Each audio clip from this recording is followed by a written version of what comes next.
শেখ হাসিনা পালানোর পর থেকে একটি গড়ে গৃহবন্দী আছেন। নরেন্দ্র মোদী তাকে একটি গড়ে আটকে রেখেছে, আর কোনো জায়গায় যেতে দিচ্ছে না। গৃহবন্দী অবস্থায় আর ভালো লাগছে না বলে সরাসরি মন্তব্য করেছেন শেখ হাসিনা।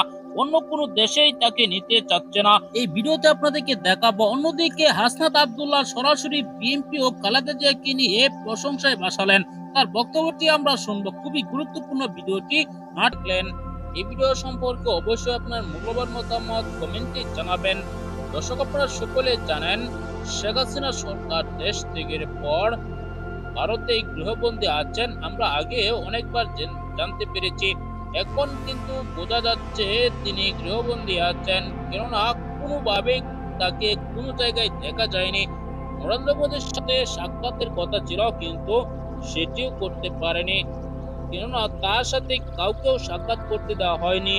নরেন্দ্র মোদী তো দূরের কথা, ভারতের কোনো এমপি মন্ত্রী বা কোনো নেতার সাথে সাক্ষাৎ করতে পারছে না। দর্শক, এই ভিডিওতে আপনারা দেখেছেন বিএনপির প্রশংসা করেছেন সমন্বয়ক হাসনাত আব্দুল্লাহ। তার বক্তব্যটি ব্যাপকভাবে সোশ্যাল মিডিয়ায় ভাইরাল হয়ে গিয়েছে। তার বক্তব্য শুনে আপনার কাছে কেমন লাগলো এসব শুনে আপনার মূল্যবান মতামত কমেন্টে জানাতে বলবেন না। পরবর্তী এরকম ভিডিওগুলো নিয়মিত পেতে চ্যানেলটিকে সাবস্ক্রাইব করে পাশে থাকা বেল বাটনটি অন করে দিবেন। ভিডিওতে একটি লাইক দিয়ে শেয়ার করে অন্যদেরকে দেখার সুযোগ করে দিবেন।